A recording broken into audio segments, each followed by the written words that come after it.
Hello everyone, a very good evening friends. I myself Tanuja Pusarappu from Atlanta, Georgia, and today I had a wonderful opportunity to introduce the great master and a very famous and favorite person to all of us, senior master Arun Alladurgam to our Buddha wisdom sessions.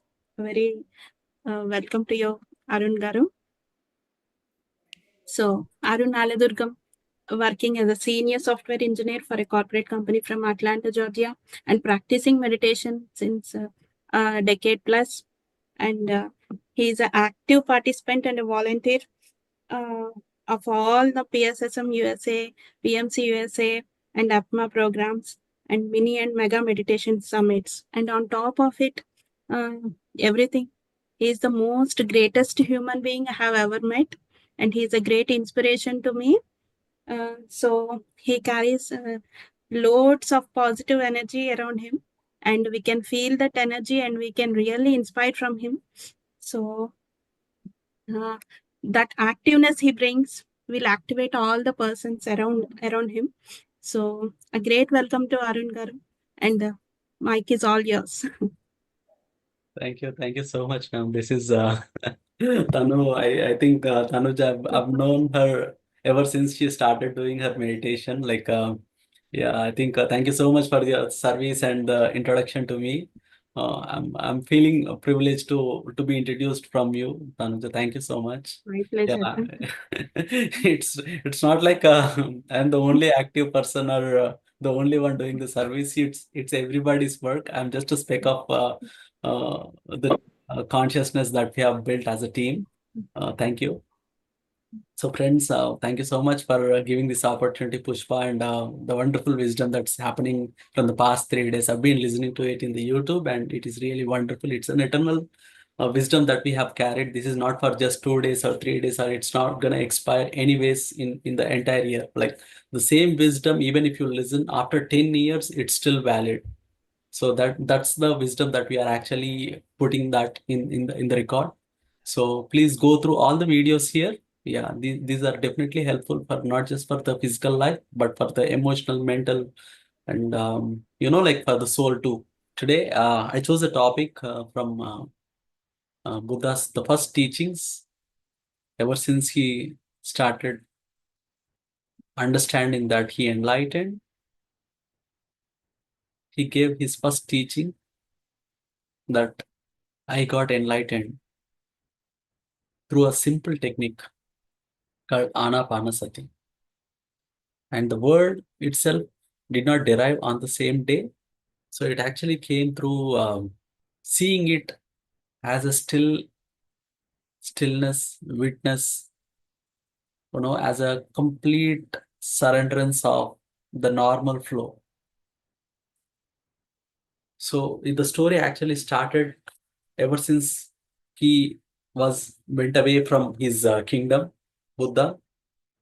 The first thing that he learned from I have to learn something. I wanted to find the solution for the happiness.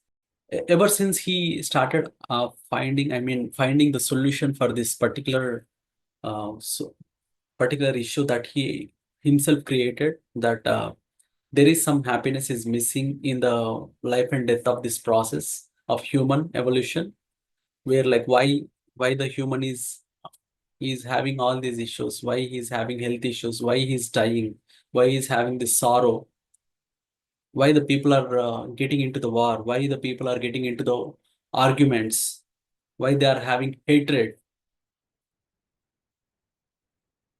why they are actually even doing all this chaotic environment for themselves.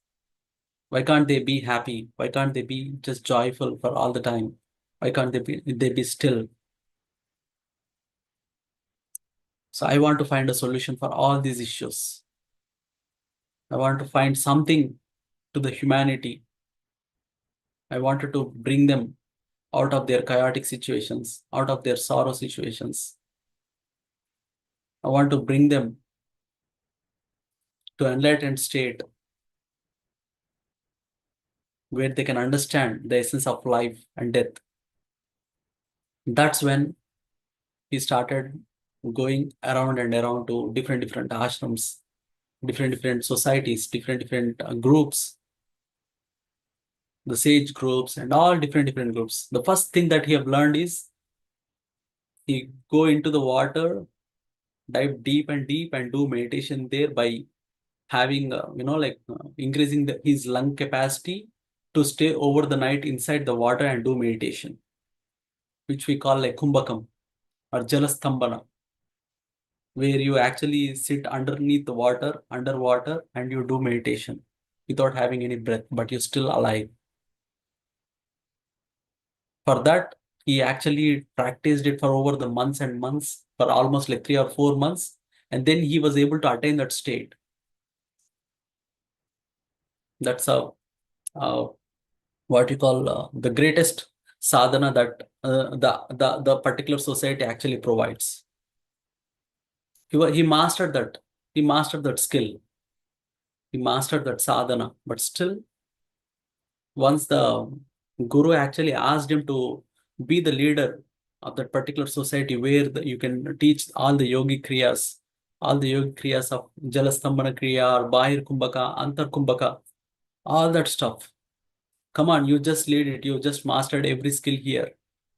Why don't you lead the society? Then Buddha readily rejected the offer of being a leader to the society where they do Antar Kumbhaka, Bahir Kumbhaka, Jalastambhana. They are all like going underneath the water, do meditation for 24 hours, do sadhana of, like all the pranayama kriyas, all the breathing exercises.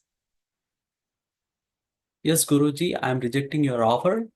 The only reason that I am rejecting this offer is the final destination, what I thought of getting happiness to the humanity is not possible with the kriya I learned from here, like holding on to my breath or staying underneath the water or doing some what you call miraculous techniques of human evolution.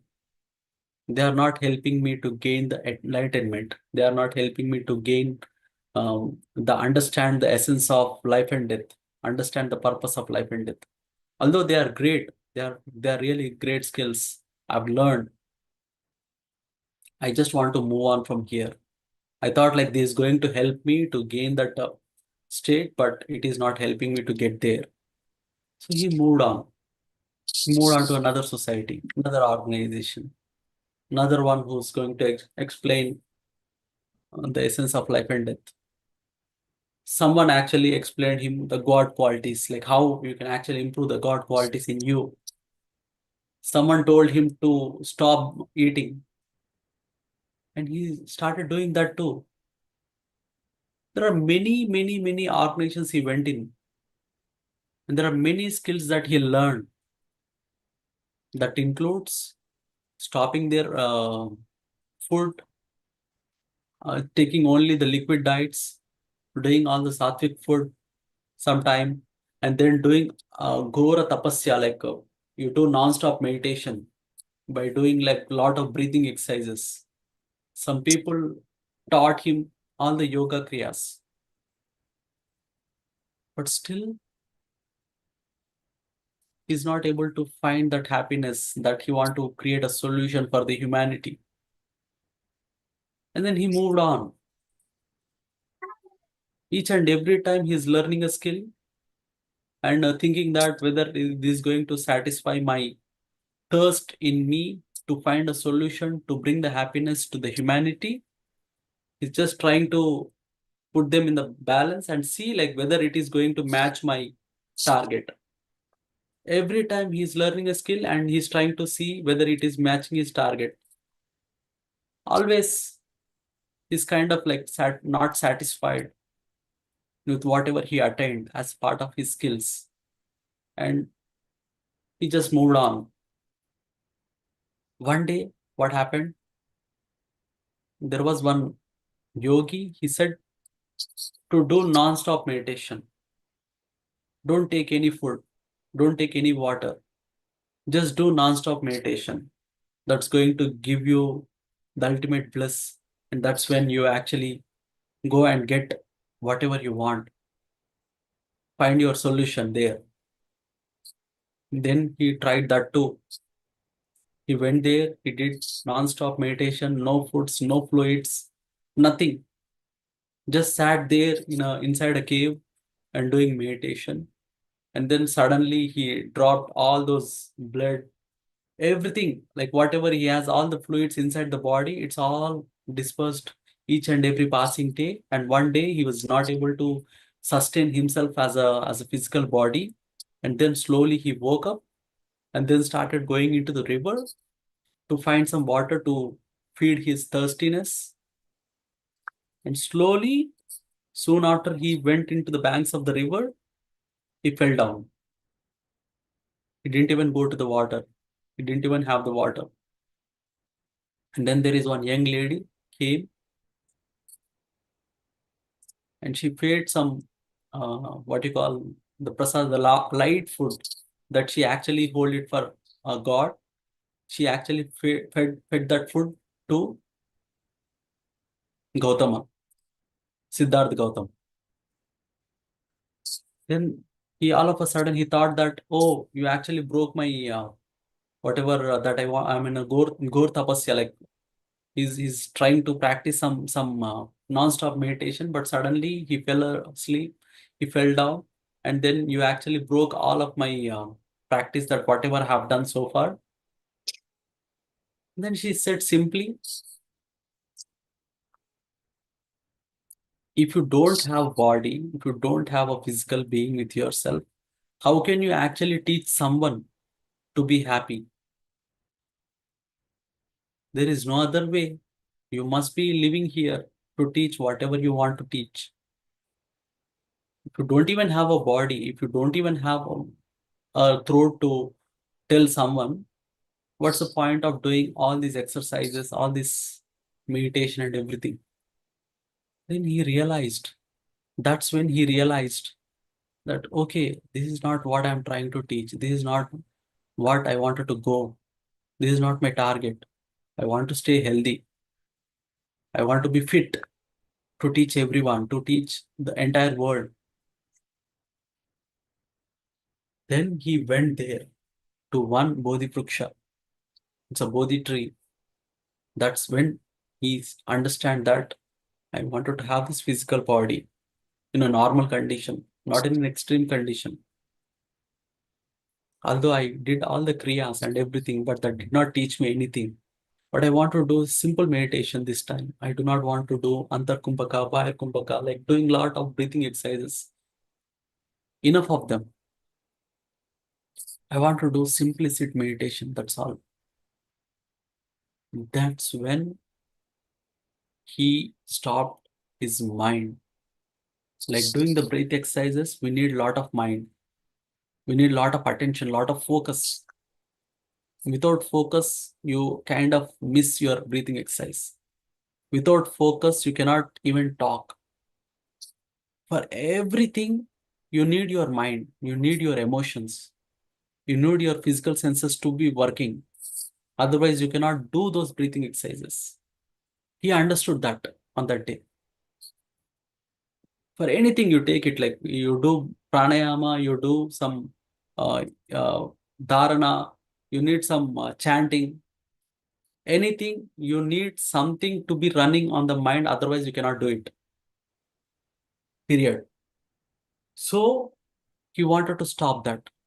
I want to learn something beyond my mind, so I have to cut my mind.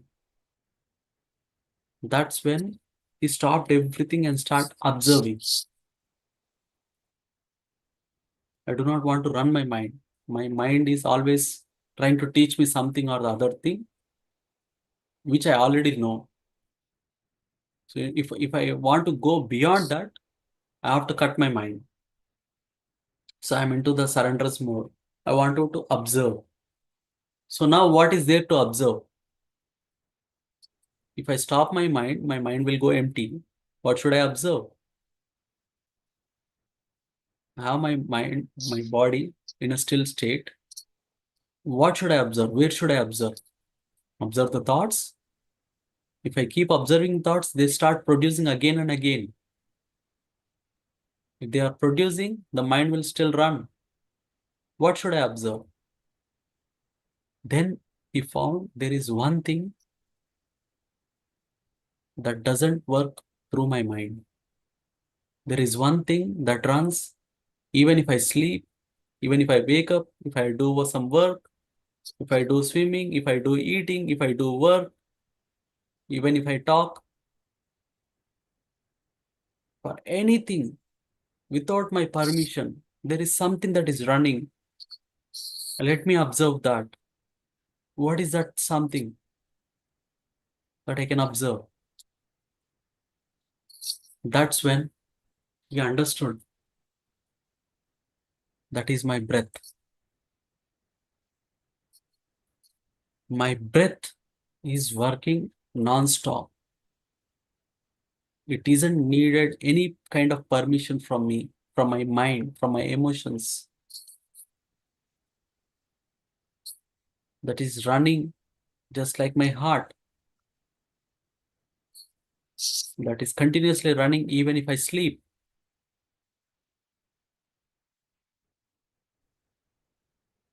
That is running even if I do running, even if I do walking, I'm chanting, chatting, drinking, eating, anything, any of that sort. It's still running. Let me observe that. That's when he started observing slowly, in and out, in and out, in and out. He's not forcing it to do faster breathing or heavier breathing or slower breathing. No, he's not doing it. He's just observing the inflow and outflow. Whatever it is happening, it is just observing as a watchful person, the best watchman who doesn't stop anyone, who just watches who is coming in, who is going out. That's all. That's when he slowly understood that this is the one that I need to follow. Slowly, his mind went into the still state. Slowly, his emotions into the still state. Slowly, his mind stopped working. Slowly, his presence, his physical presence, emotional presence, all those presence vanished. Eventually, it all dissolved. There is nothing to watch for now. Everything is dissolved. His physical presence, his mental presence, his emotions, his targets, whatever he want to teach to the world, everything disappeared. Now there are no targets, no emotions, no physical being at all. There is no identity. He went to that state. That's when he realized the essence of life and death. He understood his purpose, his actions, his past, his future of life, his current life. Everything he started realizing slowly, slowly, slowly.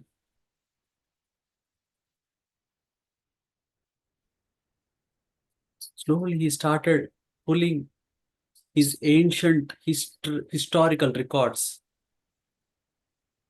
Why he took birth? What happened before the birth? Why do we actually take the birth? Why to be like Siddharth Gautama? Why not something else? He started finding each and every questions and its answers. He started asking that question in that stillness state, and he's finding the answer immediately throughout in the state of emptiness. It's not his mind asking the question. It is himself asking the question in the stillness state. Soon after he posted the question, he's getting an answer. For everything, he's getting an answer. The question raised from the stillness state, the answer came from the stillness state. Everything is there in that empty state. Gopati. Why did I stay here? He got it. Why do I want to do this thing? He got it. What exactly I need to do? He got it. What is my next action step to do? Continue. He got it. What would be the best way of life? He got it. What is the best teaching that I can give? He got it. So he slowly started getting answers for each and every question. Whether it is stupid question, it is a good question, it is a great question, it is the greatest question. You ask him, he got it.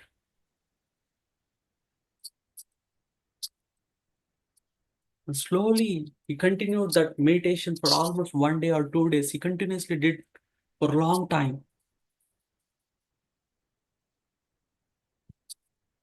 And after 2 or 3 days, there again, there are many masters who want to see him. He's still healthy. He's still fresh. He's actually having the food whatever the young lady feed him. And slowly opened his eyes. The first teaching that he did is, I did not do any sadhana this time. I did not do any breathing exercises this time. I did not do any chantings this time. I did not have any particular practice this time. But what made you to get those answers? Even though if you did not practice any of these ancient techniques that we have learned so far, how did you actually get to that enlightened state without actually practicing all these things? There are many practices that you need to do to get to that enlightened state. That's what the paradigm that we all have.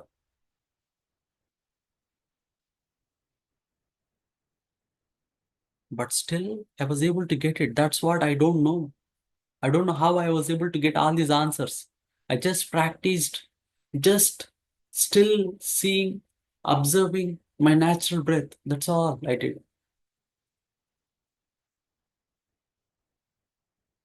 That's the initial state that he is in.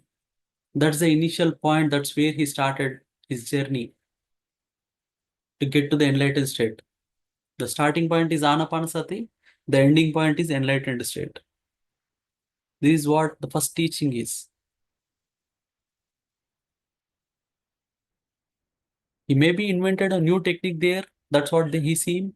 But that is not a new technique at all. But he realized that there is a technique like this that can actually give you an enlightened state. That is the first teachings that he has given. So here, if you start observing or researching on this Anapanasati, there is much more than what it is, what it seems like. The first thing that you learn is, you learn observing things, rather changing the action plans. What happens when you start observing things? You slowly lose control or the action point that you want to take on any of the items. You start losing the attachment of the things that are around. Because even if your breath, that's the very thing that you can control easily, you're not doing it. You're observing it. Even the attachment of to your natural breath itself, you disconnected you disconnected the very own natural breath. The very first breath you detach to it. If you practice detaching your natural breath, then how can you not practice the detachment to your life that's happening around, which you do not have a control on? So the starting point is, start practicing observing your breath. The ending point is, you start detaching your things. That is when you trigger your emotions, your mental abilities, your all those things that are actually creating the life that you are living now. It could be your sorrow, your strengths, your weakness, everything because of your attachments towards it, whatever it is. So that's the starting point. The enlightenment point is, you start detaching to them, although you are living in them, but you are not attached to any of the emotions that is actually created or triggered around. This simple technique is actually, my dear friends, is very powerful technique. That's when Patri sir also taught us that the meditation that you are doing is a root, the physical life you are living is the fruit. The more you practice, the more you enjoy the life. This is what Buddha also told. Actually, Buddha told first and then second Patrisar told. But for us, Patrisar actually told us, then we researched that Buddha also told the same thing. So it could be anything, but the matter is simple. They both told the same thing. And we are following the same thing. So, friends, Anapanasati, it looks very simple, but it is very powerful. The second thing that I want to tell is there is little bit of difference that we all have in guided meditation or doing observing meditation or do music meditation. Like everything has its purpose, friends. Please try to understand everything has its own purpose. But what suits you the best, what makes you the best of being in still state, being in the empty state is important.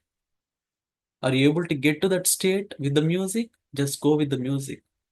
Are you able to get through your guided meditation only? Just go with it.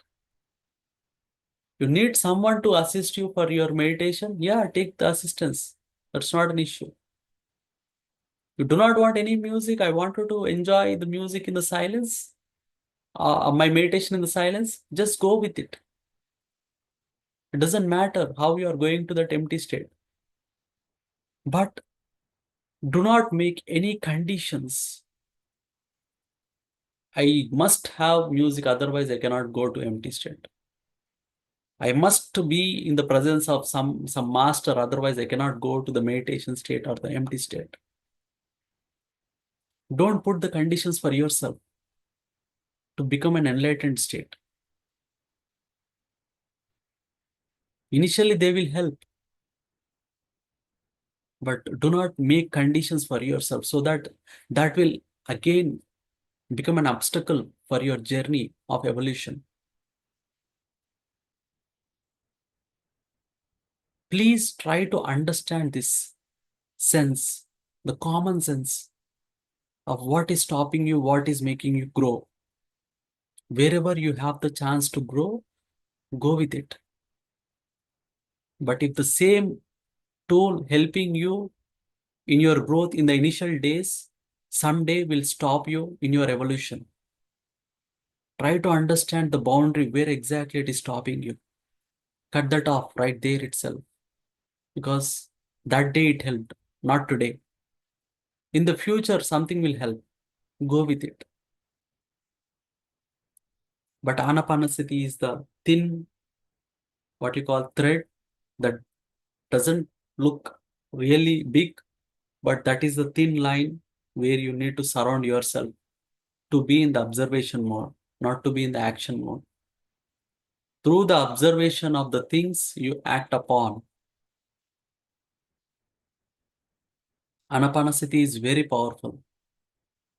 With the music, without music, with the guidance, without guidance, with silence, without silence, with the friends, without friends, with the group, without the group, under the pyramid or no pyramid, or in the nature, or in the society, or in the city, or in the office.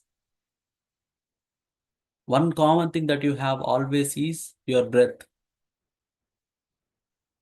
Nobody can take that away from you. Just be with it. It's very simple. Do not put your conditions to your natural breath. Do not do the deep inhale, deep exhale. Maybe that's helping you for the beginning stage. But do not make it as a necessary step for all the times. Even after 1 year or 2 years, I still want to have that deep breath, deep exhale, deep inhale. Maybe it's helping you in the beginning, but not for all the times.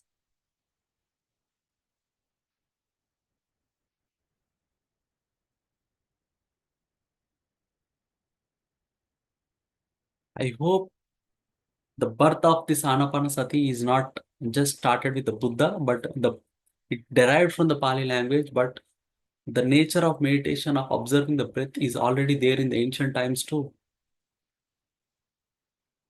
Meditation is not something new that was invented through Buddha, but Buddha is the one who actually gave a serene knowledge on this thing. And then Patrisar actually, particularly, he mentioned that Anapanasati is the only thing. With Anapanasati, that's the first step. You go to the Kayanupasana, that's the second step. And then the third step as a Vipassana as a result. But always it starts with Anapanasati. You cannot go directly to Vipassana. You cannot go directly to the Kayanupasana. Maybe little bit of time gap that will be there between these three states. First stage could be just 1 minute for some people. It could be some 30 minutes for some people. It could be 1 hour for some people. The state gap between one state to the other state vary from one person to the other person. But it always starts with Anapanasati. So try to understand these basic things, friends, in our practice. Because even Buddha able to get enlightened, why can't we? We are as equal as Buddha. We are as equal as Patrisar. He practiced the same thing. He was able to get to that state. Why can't we get to that same state? They are pure scientists.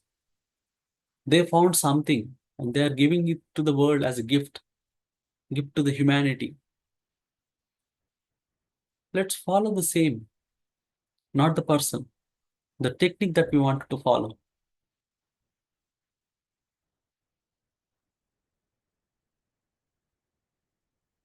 There is much more to it, my dear friends. It is not just meditation that we are doing here. We are healing ourselves. We are actually bringing the cosmic energy to the earth.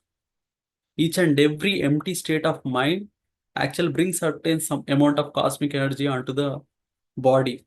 That means it is actually bringing that cosmic energy from the universe to this earth.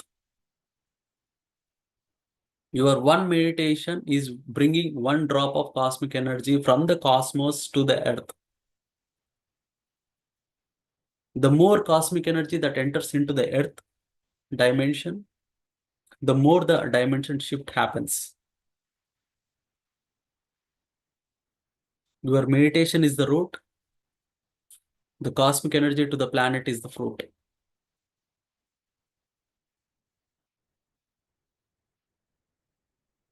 Your pyramid is the root,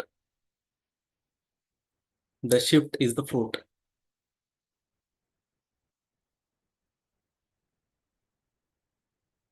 Do not think much about it, friends. Just follow these simple things. Everything else will be taken care. It is something like you are driving the car. All that attention that you need to have is your front side portion of the road and your steering wheel, your adjustment of the steering wheel. That's all.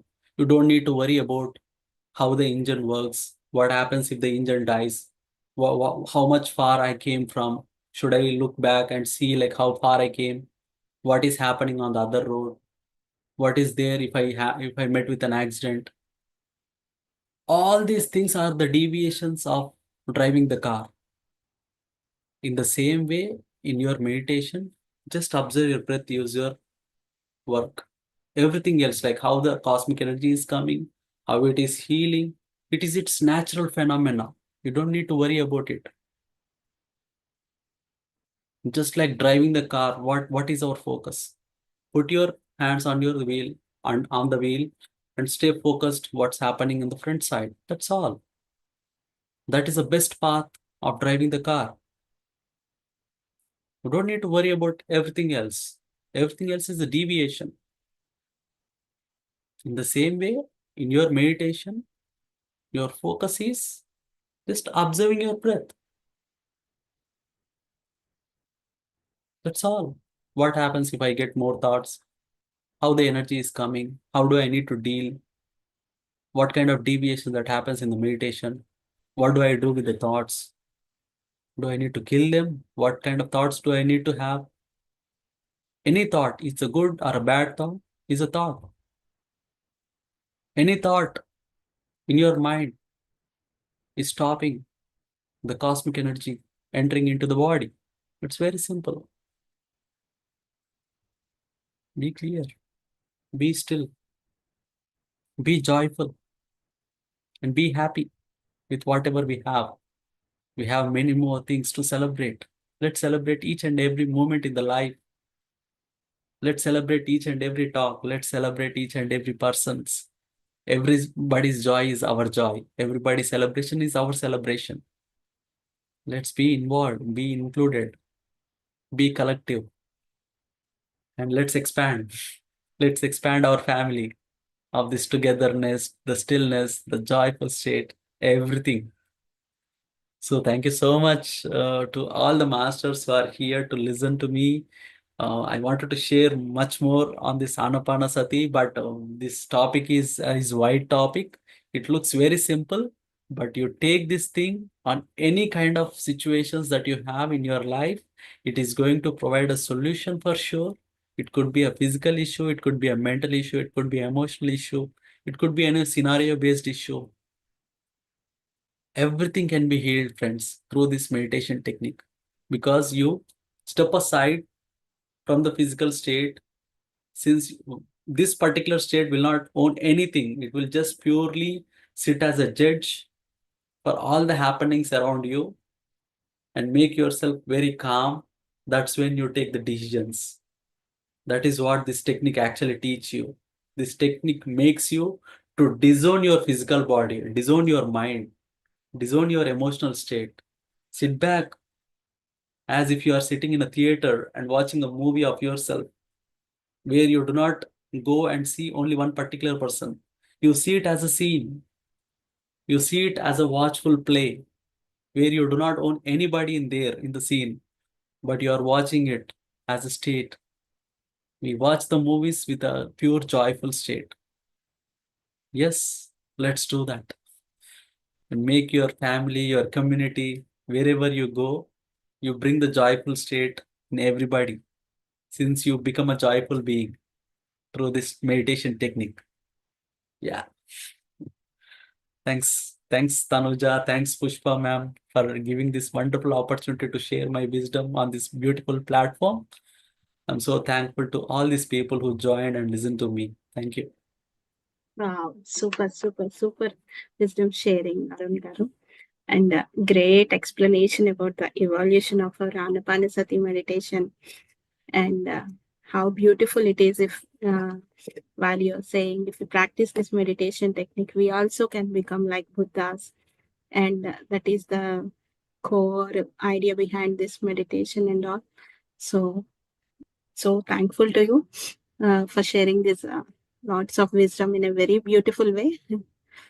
Thank you so much. Thank you so much. So, any questions from our participants? You can share uh, if you have any experiences with this meditation. What is the wonderful thing that happened in your life through this meditation technique? Yeah, actually, while you're saying about the healing and all, I was about to say that actually I am the perfect example for that healing and all. After practicing meditation, firstly, I got some sleeping problems and all. I got dealt with that, and now I am able to sleep very peacefully. And my phone is saying all about that. My health tracker, uh, the deep state sleep is improving a lot, and I can say it had improved 2 hours before meditation, the deep sleep hours, and now it is 4.5 hours. Wow, Yeah.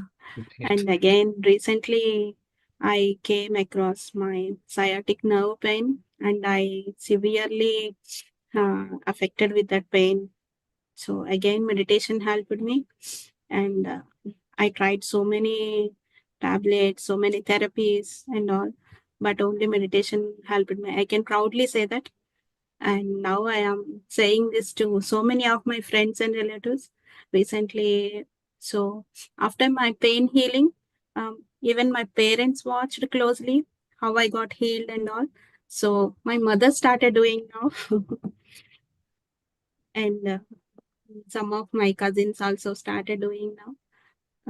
I can proudly say I got healed from meditation. Great insights, Yeah. man. Thank you so much for practicing this. And yeah, Yeah. certainly this is helping means like that's Yeah. what we all need, right? Like, yeah, Yeah. thank you so much for And sharing. thanks to all APMA team for the great support. And especially you from starting onwards. I learned so much of meditation techniques and uh, conscious living from you all. Thanks to everyone. Yeah, thank you. Thank you, Arunji. Today, beautiful session. Seema here. Yeah, yes, ma'am. And I wanted to ask if there is a recorded version of this because so many times my service was dropping. I had to reconnect on my phone because my laptop was not charged at all. So, is there a recording session of today's session? Yeah, it is recorded live on PMCS YouTube channel, ma'am. If you go there, you can find, and we will share the recording of the live link to you. I think Okay, or okay. someone will share it. Yeah, thank you. So nice, in and out, in and out. I was listening. Then I have to ask if there is a recorded session because some of the main points I want to hear it again because I didn't think I can clearly understand what you said. So I want to listen peacefully again everything. But the meditation is a very mystery to me. I'm very new at it, and it's like a challenging stage right now. I want to understand it. That phase only I am right now. So, and not really understand. I want to experience what I am supposed to do. That's all it. But so much science is there in meditation. I didn't know, and even Anapanasati, the story was so beautiful, and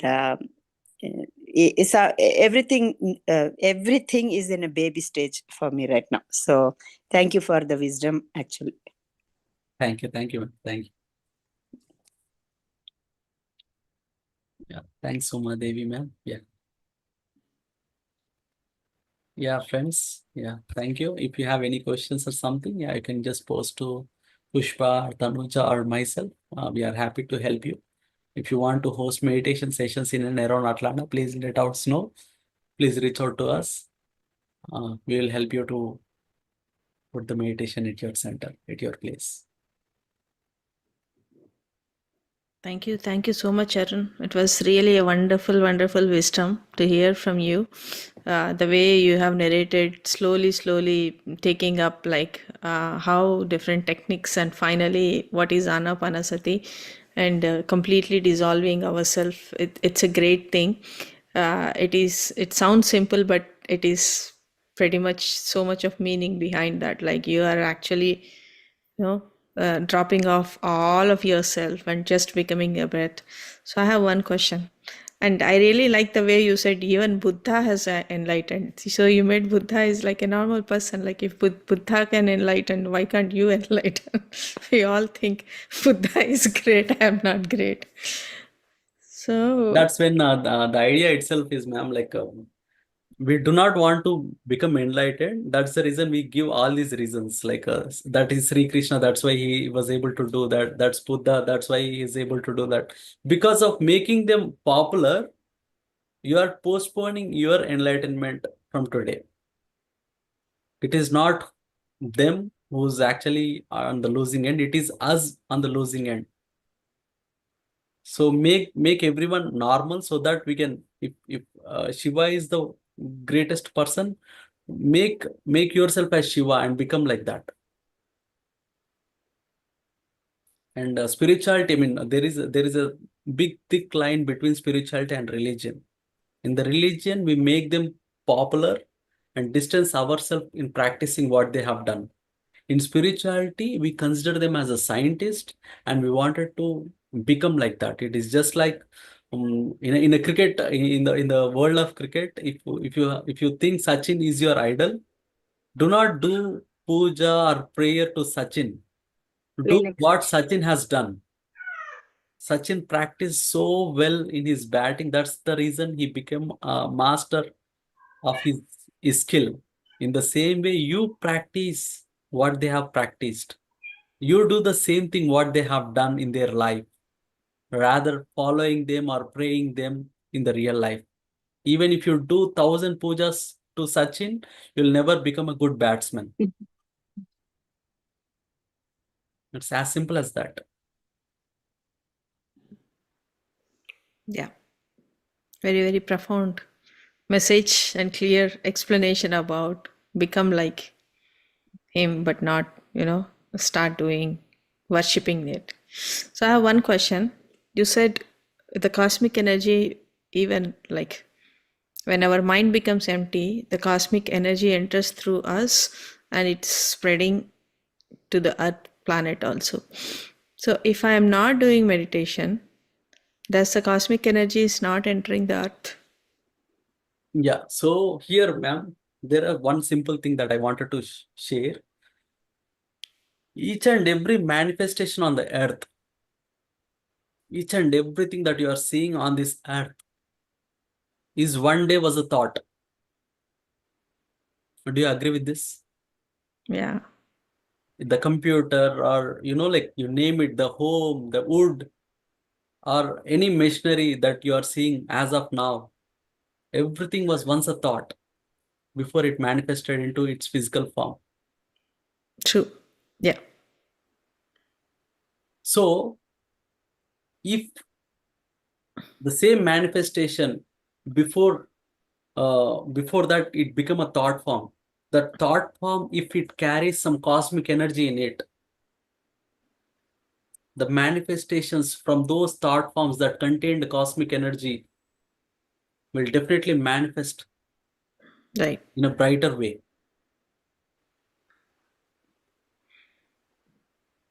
Yeah. Yeah. Let's manifest with a lot of cosmic energy into the earth. I could have given 100 examples for the same thing, but I wanted to make it really crisp and short. Yeah. Yeah. Thank you. Very well explained. Yeah. Thanks for this opportunity. Thank you for wonderful sessions, ma'am.